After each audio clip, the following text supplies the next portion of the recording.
പുലർന്നു, ആവേശമുണർന്നു, മധുമാസമണഞ്ഞു, മധുകാലമൊഴിഞ്ഞു.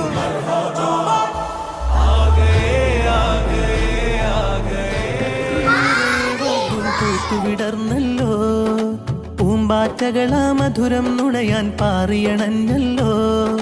പരിമളമേറെ വീശിയടിക്കും കാറ്റും വന്നല്ലോ. പനിനീർ പൂക്കൾ ബുസ്താനുള്ളിൽ ആടിയുലഞ്ഞല്ലോ. പൂന്തോട്ടത്തിൽ നിറയെ വർദ്ധുൻ പൂത്തുവിടർന്നല്ലോ.